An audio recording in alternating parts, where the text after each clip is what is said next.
We are a conglomerate and we operate in multiple sectors, right from airports to power plants to urban infrastructure to sports. Very diverse portfolio of businesses. Now, in that case, how do you make sure that you speak the same language of cybersecurity risks management across the organization? One thing which we have done, which has worked pretty well for us, we made some significant investments in building a playground where we have, so let me take a step back. Most of the assets which we manage, they have a lot of operational technology, they have a lot of edge, a lot of IT as well. Now, in such a scenario, how do you make sure that everybody in every business at every level understand the cybersecurity risks which are coming across for a simple thing like an escalator, travelator, baggage handling system, and any OT environment? So that's where we have done innovation internally, and we have invested in building, I love to call it world's first Phygital cyber range. And we've gone to an extent where we have miniaturized the entire city in an experience center. And that's where we can communicate with the stakeholders. Now, I'll give you a very simple example. If I go and talk with the gentleman who owns the access control technology for all the airports, and if I say, well, can you spend millions of dollars to upgrade the version of the software for access control, his response typically would be, why should I? It's a perfectly working fine.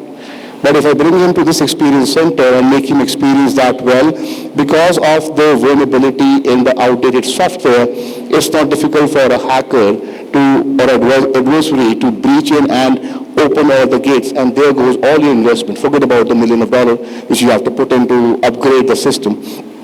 So cyber range for us, for Phygital, when I say Phygital, it's physical and digital coming together. That has become a very important communication tool with the stakeholders. That's one part of it. We also have a big army of technologists in the organization. How do I make sure that they understand the security aspects of that very environment they manage from a digital standpoint, right? This is where we do the blue teaming, this is where we do the red teaming, and we make sure that we make learning a play. And it has become a common ground where all the stakeholders from all businesses come and learn firsthand. And trust me, security and safety is wired in our heads. And once they are able to see it firsthand and can comprehend, your job is done. They will give you the budget, they will give you the resources, because nobody wants a business risk to be there in front of the board. So I think innovative solutions like cyber range, what we have built, I would suggest any large industrial company should go and invest in something like that. Just ask me simple questions. See, cybersecurity awareness has been tried for I don't know how many years now. I'm sure every organization has been trying multiple ways of making sure that people learn about what mistakes not to do and how to be more cyber savvy and all of those things. At the core of that, the fundamentally is just that, as I said in the previous response as well, we are ingrained for safety and security, but it's just that in the digital world, we just leave it out, right? Over the years, I was with General Electric earlier, and where there was no dearth of resources to try out new ways. So we had our own production house to create those videos, series and whatnot, because NBCU was used to be part of the company at that point in time.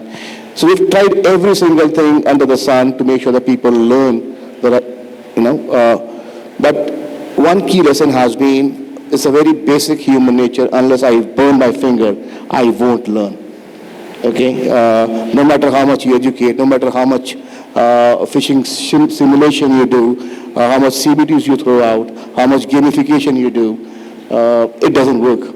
It just doesn't work. So I hope, and it has come to that point. I've been chasing this subject for the past 15 years, as Sanjay Val sir would know.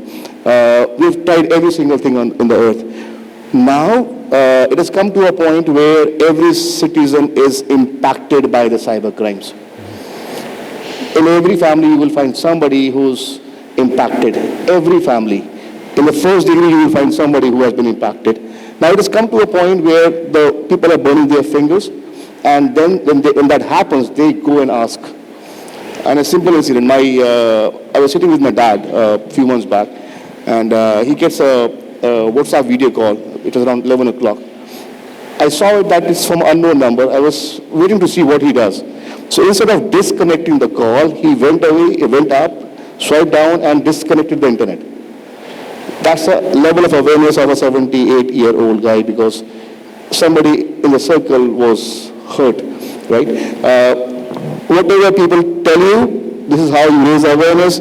You got to try it in a single way every year. Today, for example, I used to do an executive briefing on a weekly basis. I know nobody reads those.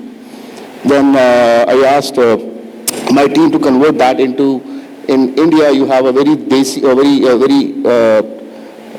I use a Hindi word, a very local magazine which is read by housewives. It used to be 20 years back, called Grashobha and Manorama, right? And those were very fondly read by a lot of kids and the women, because it was full of those very interesting small stories.